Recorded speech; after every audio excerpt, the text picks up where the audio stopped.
24장에 있는 말씀입니다.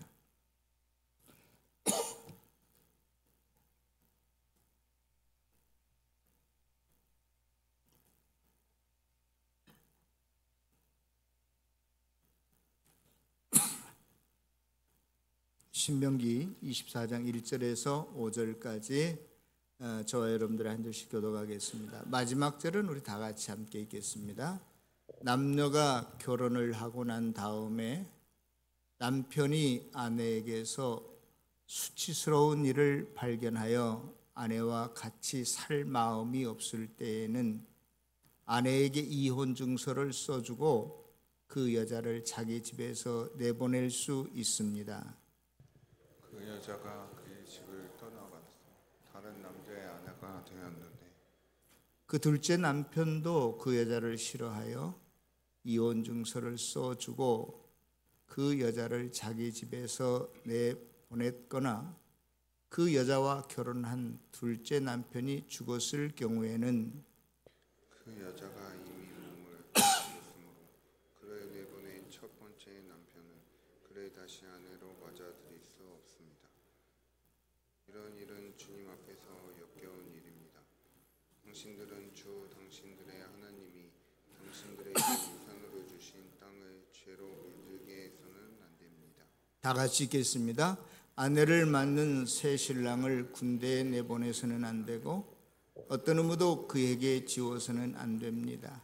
그는 한 해 동안 자유롭게 집에 있으면서 결혼한 아내를 기쁘게 해 주어야 합니다. 아멘. 오늘 본문을 간추려서 여러분들에게 다시 한번 말씀을 드린다면 1절에서는 결혼하고 나서 아내와 같이 살 마음이 없거든 이혼 증서를 써주고 이혼해라.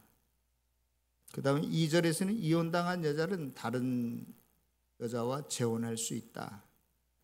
3, 4절은 뭐죠? 여자가 재가했는데 그 남자가 또 죽었거나 자기를 버릴 경우에 이혼당했을 경우에는 원래 첫째 남편과 다시 결합할 수 없다는 내용입니다. 이것을 놓고 많은 설교자들은 오늘 본문은 하나님의 백성의 이혼에 관한 문제를 이야기한 것이다. 또 어떤 사람은 한 가지를 더 붙여서 이혼과 재혼에 관한 이야기를 하고 있는 것이다. 그렇게도 말합니다. 여러분들 일반인들 말고 하나님의 백성으로서 이혼에 대해서 어떻게 생각하시는지요? 어떤 분들은 절대 불가능하다 이렇게 보는 분들도 계시고요. 또 케이스 바이 케이스 상황에 따라서 달라질 수도 있다. 그러니까 허락할 수도 있다. 고린도전서 7장에 보면 특히 안 믿는 남편이 억지로 이혼하자고 하면 그냥 갈라서라, 이혼해 줘라 이러한 말씀도 있잖아요. 또 오늘 본문을 어떤 분들은 그 여성들을 압제로부터 해방시키기 위한 것이다. 성불평등을 금지하는 조항이다. 등등 여러 가지로 의견을 내놓습니다. 여러분들은 어떻게 생각하시는지요? 여러분들도 그 중에 하나라고 생각하실 수 있지만 또 다른 의견도 있을 수 있지만 중요한 것은 저와 여러분들이 어떠한 생각을 가질 수 있지만 저와 여러분들 하나님의 백성들은 기본적으로 하나님의 말씀이 무엇라고 하는지 그 말씀을 분명히 알고 그 뜻에 순종하는 것이 중요하다고 생각합니다. 우리 하나님의 백성들은 내 생각보다도 하나님의 뜻, 말씀을 우선으로 따라 행동하는 사람들이어야 하기 때문에 그렇습니다. 2014년도 7월에 중국의 그 시진핑 주석이 그의 아내 펑리위안 여사를 데리고 한국을 방문한 적이 있습니다. 그때 우리나라 정부의 정무수석이 여성분이었는데 그 우리나라 정무수석이 그 펑리위안 여사를 데리고 아마 이 창덕궁에 온 모양입니다. 그때 여러 가지를 구경하다가 이런저런 이야기를 하면서 그때 중국에서는 한류 K 열풍이 아주 거셌던 때였는데 아주 유명한 드라마가 있었는데 별에서 온 그대가 아주 히트를 쳤던 모양이에요. 그러니까 한국의 정무수석이 그 펑리 유한 여사에게 여사께서도 별에서 온 그대를 보신 적이 있습니까? 그렇게 물어봤더니 그럼요. 나도 별에서 온 그 남자를 좀 찾아봤으면 좋겠어요. 만났으면 좋겠어요. 그래가지고 그 동행했던 일행들이 아주 파한대소를 하고 웃었다고 합니다. 저는 실은 별에서 온 그대를 한 번도 제목도 들어본 적이 없고 드라마를 본 적이 없어요. 그래서 불이 나게 인터넷을 뒤져봤더니 그 내용이 대충 스토리가 이런 거예요. 400년 전에 조선시대에 외계인이 아마 다른 별에서 지구에 뚝 떨어졌어요. 조선 땅에. 그래서 그럭저럭 사람들 무리에 섞여 살다가 사람들하고 모습도 똑같으니까 현대에 이르러서는 서울의 어느 대학의 모 교수가 됐습니다. 그런데 그 남자 주인공 도민준인가요? 그 사람이 가지고 있는 여러 가지 초인간적인 능력이 있어요. 뭐 시간을 멈추게 한다든지 뭐 초청력이라고 그러나 멀리서 있는 작은 소리도 자기가 가까이 들을 수 있다든지 뭐 또 불면의 존재라든지 이러한 특성을 가지고 있는데 이제 혜성이 400년 만에 지구에 가까이 올 때 자기가 떠나야 된다는 거예요. 그래서 이제 떠날 시간이 3개월밖에 안 남은 거예요. 그런데 마치 그 옆에 그 남자 주인공 사는 아파트 옆집에 한국에서 제일로 유명한 여배우가 이제 오게 된 거예요. 그 여배우 이름이 천송이인데 그 천송이와 둘이 이제 엘리베이터 안에서도 만나고 뭐 이웃집에 사니까 처음에는 별로 탐탁하게 생각하지 않고 있다가 점점 시간이 흐르면서 이제 좋아하게 되는 감정을 갖게 됩니다. 그런데 이 남자가 지구를 지금 떠나야 될 시간이 얼마밖에 안 남았어요? 3개월밖에 안 남았어요. 그러니까 매 순간 만남을 소중히 하게 여기고 사랑을 더 키워갑니다. 그리고 이 천송이도 이 남자가 어떠한 존재라는 그 비밀을 이제 알게 되죠. 아무튼 그렇게 해서 뭐 해피엔딩으로 끝나는 것 같은데 제가 여러분들에게 말씀드리고 싶은 것은 이거예요. 지금 전 세계에 제2인자라고 할 수 있는 시진핑의 아내가 된 펑리 유한 여사도 나도 드라마에 나오는 그런 남자 주인공 같은 사람을 한번 만나고 싶어 이러한 생각이 있다는 거예요. 예? 여러분들은 안 그런가 보죠? 네. 그래서 인간은 누구나 다 자기 이상형의 남자, 여자 있을 수 있습니다. 그리고 나도 한 번쯤은 그 드라마 속 같은 그런 사랑을 아름답게 해보고 싶은 꿈도 있을 겁니다. 지금의 남편, 지금의 아내 말고 다른 남자, 다른 여자하고 한 번쯤 그런 여러분들 상상을 한 번도 안 해보셨어요? 안 해보신 분 손 한번 들어보세요. 다른 동네는 많은데 우리 삼성교회는 하나도 없습니다. 아주 다 지고한 순수한 사랑들을 하고 계시는 것 같아요. 아무튼 제가 이제 어떤 옳고 그름을 떠나서 아름다운 사랑에 대한 갈증 굶주림은 인간이라면 누구나 다 있게 마련이다라고 하는 것입니다. 오늘 그 이야기를 하면서 제가 오늘 본문으로 좀 들어가 보겠습니다. 오늘 본문은 뭐냐?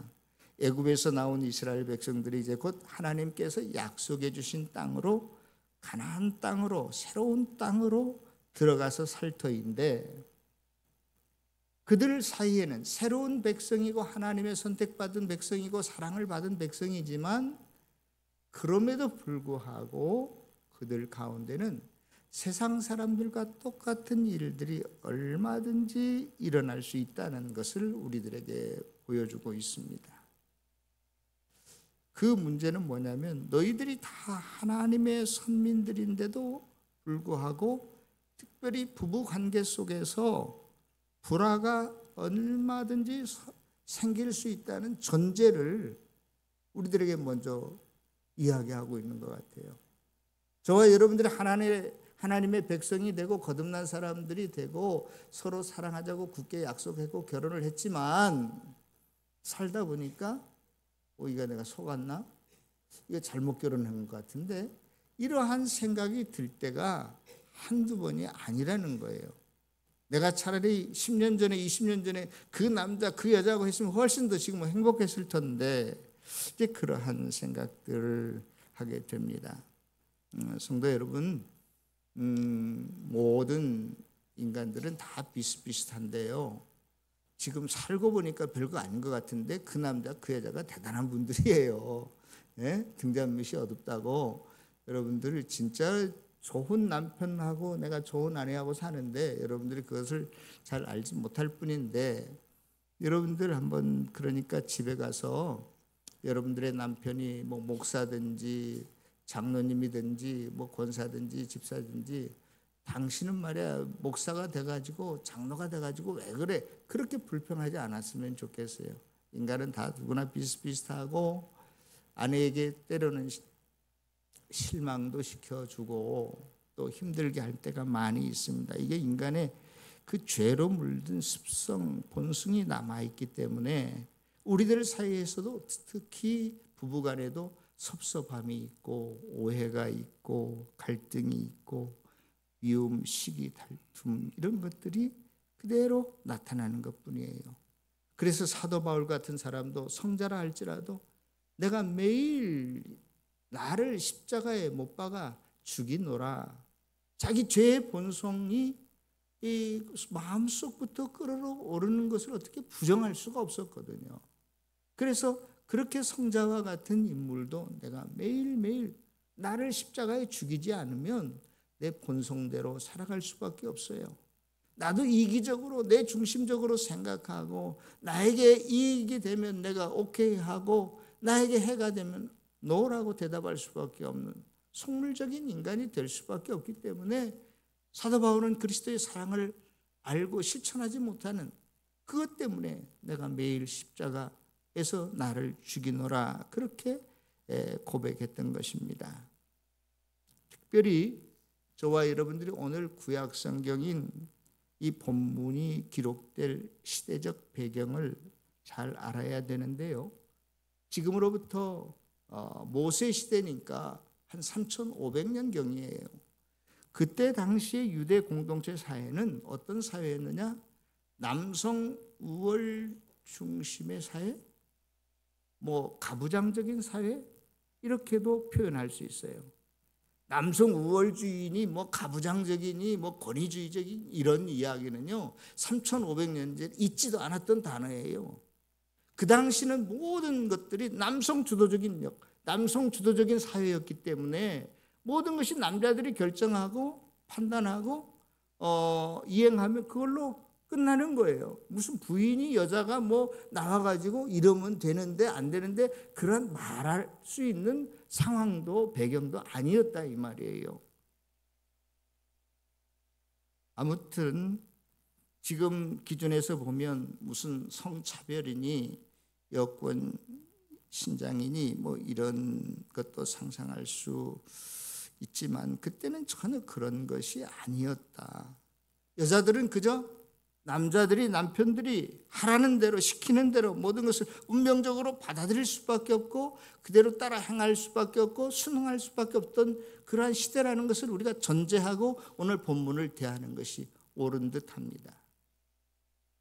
그러던 중에 시집을 갔는데 자기 남편이 아내의 수치되는 일을 발견했다고 이혼 증서 하나 딸랑 써주고 집으로 가라 이거 말이에요. 원문에는 너 친정집으로 가라 이런 게 아니라 자기의 집, 남자의 집 밖으로 내쫓아버리는 거예요. 어디로 가든지 그건 네 마음이야 이런 식이야. 난 몰라 이제. 여러분 요즘 기준으로 보면 그게 말이 됩니까? 여러분들은 생각도 안 하니까 괜찮은데 말이 뭐 별로 의문점이 없는데 양육비 위자료 이런 거 생각 안 해요? 아마 여러분들 이혼을 한다면 당장에 그것부터 생각하실 거예요. 그 당시에는 이혼 증서 하나만 써주는 것도 굉장한 특혜였습니다. 왜냐하면 이혼 증서도 없이 유대 사회에서도 막 아내를 자기 마음에 안 든다고 내보내버렸거든요. 그러니까 원래 하나님의 뜻은 이혼하는 게 하나님이 한번 짝져 주신 것을 어느 누구도 나눌 수 없는데 사람들이 너무나 이혼이 잦으니까 모세가 궁여지책으로 어떻게 하면 이 사람들이 죄로 물들어서 하나님의 뜻을 자꾸 불순종하고 이혼하니까 이혼하지 못하도록 어떤 방책 하나를 구했는데 그게 뭐냐, 이혼 증서를 만들라는 거예요. 이혼 증서를 만들려면 어떻게 해야 되겠어요? 보증도서 해야 돼. 그 친구한테 가서 이거 사인 좀 해줘라. 이거 얼마나 창피한 일이야. 또 이걸 받았으면 또 제사장에 가서 사인도 받아야 돼. 그러면 어느 제사장이 그래 니네들 이혼해라 쉽게 사인 써주나. 나 지금 바쁜데 3개월 후에 보자. 요즘 말로 같으면 이혼 숙려기간 이런 걸 자꾸 두어서 지금은 당장에 그냥 100번이고 1000번이고 이혼하고 싶지만 좀 시간이 흐르면서 감정도 누그러뜨리고 그렇게 해서 얘들은 어떡하냐, 우리는 헤어진다고 애들 생각해서라도 참고 그렇게 사는 거 아니겠어요? 그래서 어떻게 하든지 이혼을 줄이려는 목적으로 모세가 하나님의 뜻이 아닌데도 그 이혼율을 줄이기 위해서 이혼 증서를 써서 앞으로는 하나님의 백성들은 이혼을 해야 된다, 이런 규정을 두었어요. 그러다 보니 또 이게 그러면 우리 하나님의 백성들도 이혼이 합법적인 거네, 이혼 증서만 있으면 이렇게 자꾸 변하는 거예요. 그래서 이것을 과연 우리가 어떻게 해야 될 것인가? 하나님의 백성들도 하나님의 뜻이 아닌데도 불구하고 자기 아내를 헌신짝처럼 버려버린단 말이에요. 아니 세상에 자기 마음에 안 들면 아내를 버리라. 세상에 이런 구절이 있을 수 있어요? 어떠한 예를 들어서 밥을 10번 태웠다. 그러면 내가 괜찮아. 자기 마음에 안 든다는 것은 뭐야? 이거 완전히 주관적인 거거든. 한번 생각해 보세요. 아내는 청소를 깨끗이 해놨다고 했는데 내 눈에는 이게 더러워. 내 마음에 안 들어. 그럼 나가. 이렇게 해도 되는 거예요. 세상에 이러한 법이요, 뭐 이게 맹물이요, 뭐요, 이거 아무것도 아니라 내가 곰곰이 합을 한 사람, 여러분들 생각해 보세요. 아니 자기 마음에 안 들면 아내를 내보내는 거예요. 이게 전제 조건, 이게 이혼 조건이에요. 전제 조건이 아니라. 세상에 이런 법이 어디 있어요? 아니 이 사람은 빨간색 좋아할 수도 있고 나는 노란색 좋아할 수 있는데 마음의 주관에 따라서 다 다를 수 있는데 세상에 남자 마음에 안 든다고 내가 쫓아보내라? 이건 하나님이 하실 말씀도 아닌 것 같아. 내가 생각해 볼 때 과연 이게 뭔가. 그래서 아무튼 유대 사회에서는 교회 밖에 나가면 세상 사람들이 이혼율이 그렇게 높다라고 하는데 지금 전 세계적으로 미국이 통계적으로 보면 제일 높고 한국도 이제 거의 버금가. 그래서 한국 사람들이 세계에서 1등 하는 게 우리나라 사람들 뭐 이혼율이다 이렇게까지도 이야기하는데 제가 정확하게 데이터를 보니까 미국과 한국이 거의 비슷해요. 똑같아요. 이혼율이. 예? 그러면 오늘날에도 법 규정이 뭐 모르겠어요. 미국 같은 나라는 뭐 2번, 3번만 이혼하면 파산한다. 왜냐하면 양육비 유자로 줘야 되니까 남자가 애지간히 벌어가지고는 도저히 이혼을 할 수가 없어. 그러니까 억지로라도 사는데 이거 대한민국은 좀 또 상황이 다른 것 같아.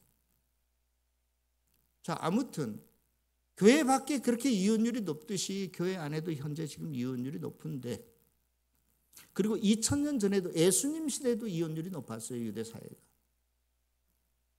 그때 이 이혼에 대해서 어떻게 이 율법을 하나님 말씀을 해석할 것인가에 따라서 두 학파가 있었는데 오늘 이 신명기 24장 1절을 이렇게도 해석할 수 있다, 저렇게도 해석할 수 있다. 큰 학파가 두 개 있었는데 하나는 힐렐 학파라는 거하고 예수님 시대에 하나는 샴마이 학파라는 게 있었습니다. 힐렐 학파는 더 보수적이에요. 그래서 하여간 주관이 중심이 기준이 누구냐? 남자야, 남편이야. 그래서 남편의 마음에 안 들면 다 쫓아내도 괜찮아, 뭐 이런 식이야. 그런데 샴마이 학파는 그래, 음행한 거 위에는 좀 봐주자. 그럴 수도 있지. 당신 같아봐라. 그 여자하고 그 남자하고 이게 평생 산다는 게 얼마나 불행이냐. 차라리 갈라져서 따로따로 행복하게 사는 게 또 이런 견해가 샴마이 학파예요. 그래서 성경에 보면 마가복음 10장에 나오는 음행하다 걸린 여자를 데려놓고 이 여자를 어떻게 했으면 좋겠습니까? 라고 질문하는 것은 힐렐 학파의 질문이에요. 그런데 똑같은 사건 같은데 마태복음 19장에서는 샴마이 학파가 그렇게 했죠. 이 여자 용서해줘야 되지 않겠어요? 라는 식의 그런 질문이라고. 달라요, 여러분들. 똑같은 병행 구절 같지만 그 질문의 의도가 다릅니다. 여러분들은 어떻게 하셨으면 좋겠어요? 결혼했으니까 그냥 포기하고 살자. 그게 마음 편한 거예요? 저는요, 얼마 전에 많은 사람들이 부부관계가 생기면, 문제가 생기면 뭐 상담도 받으러 가고 뭐 치료도 받으러 가고 가족 치료도 받으러 가고 그러는데 우리 교회도 있습니다. 그러한 부부가. 그런데 그거 받을 때뿐이라는 거예요. 또 삶 공부에도 뭐 부의 삶이니 애비 부부 학교니 뭐 이런 거 많이 있습니다. 교회 안에도. 그럼 그거 받은 사람은 다 행복해요? 그거 받은 사람은 이혼 안 해요? 죄송합니다. 결과치는 똑같아요. 받으나 안 받으나 똑같아. 그때뿐인 것 같아. 그때뿐인 것 같아. 왜 그럴까요? 우리가 생각을 바꿔먹으면 행복해질까요? 보통 심리학자들은 그래요. 그런데 어느 유명한 심리학자 한 분이 저에게가 아니라 제가 어느 그 글을 보게 됐는데 이런 이야기를 해요. 많은 사람들이 부부관계가 행복해지려면 자기 마음을 바꿔야 된다. 뭐 어느 정도는 일리가 있어요. 이 세상을 성공하려면 긍정적인 마인드를 가져라. 일리가 있어요. 그러나 그런 사람들은 한두 명이에요. 아무리 긍정적인 마음을 가져도 실패한 사람 많고 불행한 사람 많이 있습니다. 어느 표본 한두 개를 가지고 그것이 마치 전체를 대표하느냐 호도하면 안 돼요. 여러분, 부정적인 마음 때문에 여러분들의 결혼 생활이 부부가 험악한가요? 불행한가요? 저는 그렇지 않아요. 인생의 삶도 마찬가지고. 그럼 뭘 어떻게 해야 되느냐? 그 심리학자의 말에 의하면 관계가 좋아야 된다 그랬어요. 관계가 좋아야 된다. 사회적인 관계가 좋으면 행복해질 수 있다. 마음 바꾼다고 그게 어느 정도 일리는 있다니까요.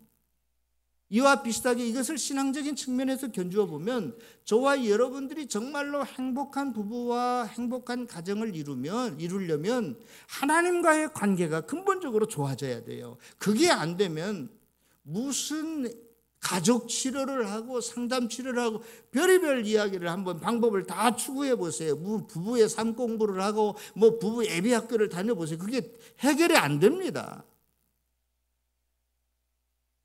저는 오늘 본문은 바로 그거를 이야기하고 있다고 생각합니다. 만약에 오늘 본문이 하나님의 백성이 이혼하려면 이혼 중서만 써주고 헤어져라, 그럴 것 같으면 이 말씀을 오늘날 저와 여러분들에게 적용하자면 문제가 많이 일어나는 본문이라니까요. 이자로는 어떻게 할래요? 애들 양육비는 어떻게 할래요?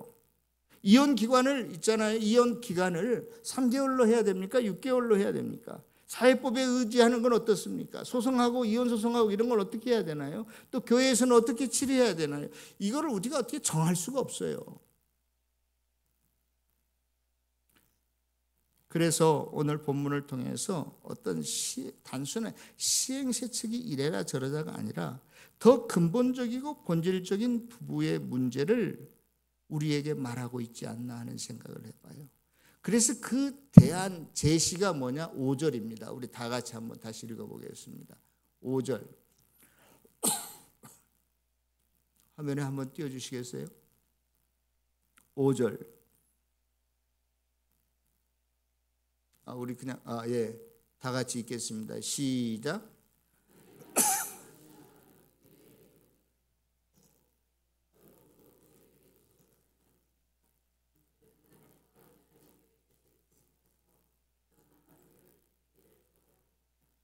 이게 무슨 말인 줄 알겠어요?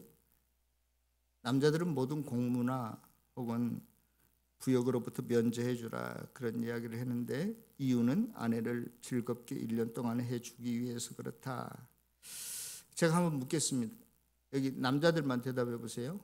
1년 동안 하루도 빠짐없이 아내 옆에 지키면서 아내를 즐겁게 해줄 수 있는 방법을 아는 사람 손 들어보세요. 하루도 빠르지 365일 아내를 즐겁게 해줄 수 있다. 오, 예, 박수 한번 쳐주십시다. 예. 한 분, 우리 교회 한 분. 예. 이유로 이런 분이 부부 강사 뭐 이런 데로 나가야지 김창옥 교수보다도 대단한 거죠. 대단한 거야. 응?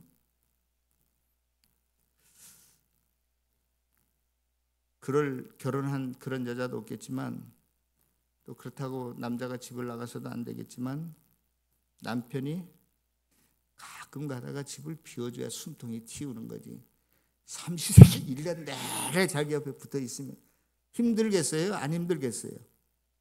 다들 힘들다고 그러잖아. 그럼 이 말이 무슨 말이야 도대체? 예?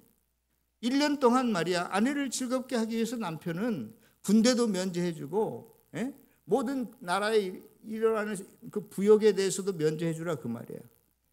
아내를 1년 동안 1년 지난 그 다음 날부터는 볶아도 되나? 그럼 이게 무슨 말이에요? 제가 볼 때는 결혼한 남자 결혼한 여자 쳐놓고 360일 아내를 기쁘게 할 남자도 없을 것 같고 또 여자도 그거 바라지도 않아.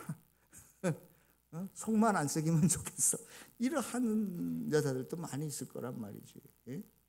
이게 무슨 말이야? 성경에서 갑자기 뭐 이혼을 해라 마라 뭐 이렇게 해놓고서 뭐 또 여기에서는 남편은 뭐 아내를 위해서 1년 동안 기쁘게 해주어라. 되지도 않는 일들을 자꾸 우리에게 덤탱이를 씌우는가 그런 생각도 드는데요. 이 5절의 말씀을 쉽게 이야기하면 너희들이 에덴적 틀을 만들어라. 에덴으로의 회복을 이야기해서 기본적인 틀, 행복의 틀은 에덴으로 돌아가는 것이다. 이러한 이야기를 제가 하고 싶습니다. 성도 여러분, 우리가 선민들이기 때문에 아내와 남편이 깨가 쏟아지는 사는 방법 그것이 아니라 하나님과 남편과 아내가 삼위일체적으로 하나 되는 연합한 삶을 살아가는 것을 5절에서 말하고 있다. 이게 무슨 말인지 아세요? 타락 전에 아담은 어떤 사람이었습니까? 생각과 스스로 판단을 할 수 있는 사람이었어요. 우리는 소위 그것을 자유의지라고 이야기합니다. 그런데 그 자유인간이 아담이 자유의지를 가지고 하나님의 생각과 판단을 자발적으로 스스로 복종하고 하나님의 뜻에 연합된 삶을 살았던 사람이 누구예요? 타락 전에 아담이었어요. 이러한 아담 앞에 하나님께서 하와를 만드셔서 하와를 아담에게로 데리고 가십니다. 그때 아담이 뭐라고 고백하냐면 이는 내 살 중에 살이요 뼈 중에 뼈라. 이것은 아담이 시적인 언어가 풍부해서 그러한 고백을 한 것이 아니라 이미 아담과 하나님이 하나가 되었기 때문에 하나님의 뜻을 잘 아담이 알고 있었으리라고 생각해요. 그래서 하나님의 생각과 뜻을 자기 입을 통해서 그대로 자기 아내에게 고백한 말이 내는 내 뼈 중에 뼈요 살 중에 살이라고 하는 사랑의 극치의 표현을 저는 했다고 봅니다. 여러분, 그래서 지금 이 하와 여자 앞에 놓여진 첫 남자 이 남편 아담은 어떠한 사람이냐? 하나님과 하나 된 삶을 연합한 삶을 살아가는 것이 좋은 남편, 좋은 아내, 좋은 남자라는 거예요. 굉장히 중요한 겁니다. 우리가 여러 가지 행복한 우리 교회 안에도 부부의 모델이 많이 있지만 그 모든 모델은 불완전한 거예요. 저와 여러분들이 진정으로 모델로 삼아야 되고 원형으로 삼아야 될 대상이 있다면 타락 전에 아담의 남편의 그 상, 그 아담의 완전한 남편의 상은 뭐냐? 하나님과 일치된 연합된 삶을 사는 사람이었어요.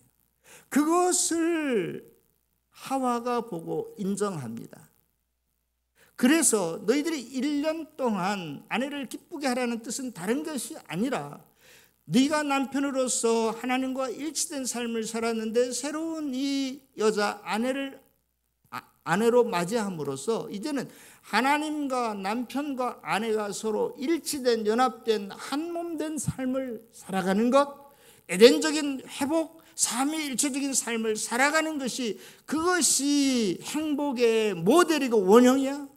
그러한 남편이 참 좋은 남편상이고 그것을 인정해주고 받아들이고 최고의 가치로 여기는 여인이 참 아내상이야. 그런 겁니다.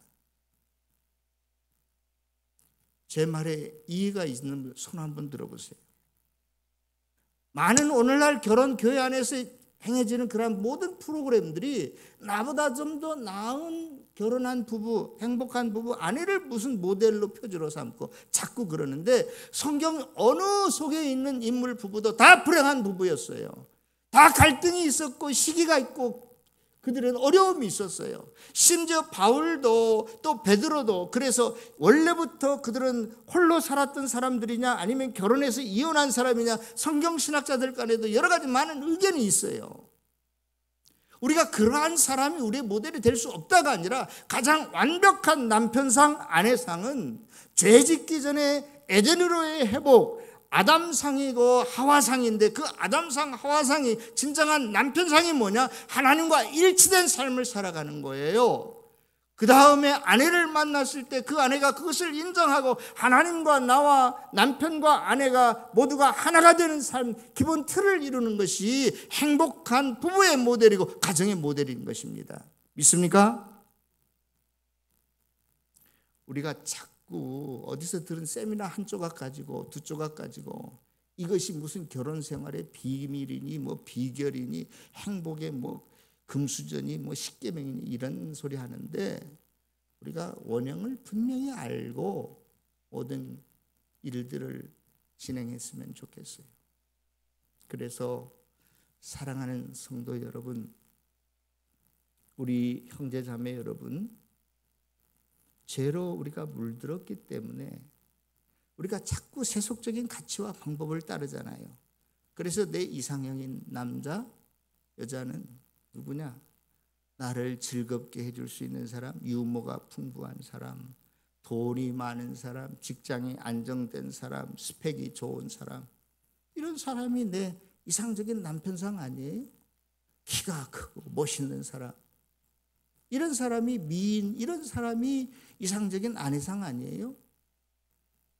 그런 거 하면 어느 정도 충족이 될 수도 있겠지만 그렇게만 끝나버린다면 그 부부는 영원한 지옥의 멸망에 떨어질 불행한 부부, 불행한 아내와 남편이고 가정입니다. 그런 게 좀 모자라도 하나님의 뜻을 순종하려고 하고 그 남편을 위대하게 바라보고 그러한 남편이 되기를 기도하고 그러한 남편을 만나기를 원하는 사람, 그게 별에서 온 그대를 만나는 거 아니에요?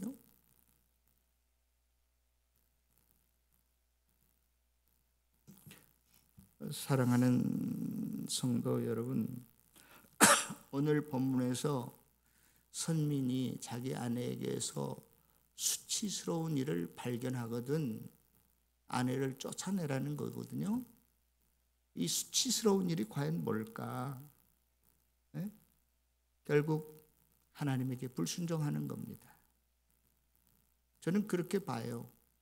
왜냐하면 이미 구약에는 아내가 음행하고 남편이 음행하게 되면 죽이게 되어 있는데 그 위의 것들을 아마 발견한 것 같아요. 그러니까 자기 남편이 나는 진밥 좋아하는데 너는 왜 밥을 되게 하냐, 뭐 너는 왜 이따위로 하냐 저따위로 하냐, 이런 거 트집 잡아서 아내를 자꾸 내보내니까 너희들은 그렇게 하지 말라는 겁니다. 그리고 1절, 2절, 3절도요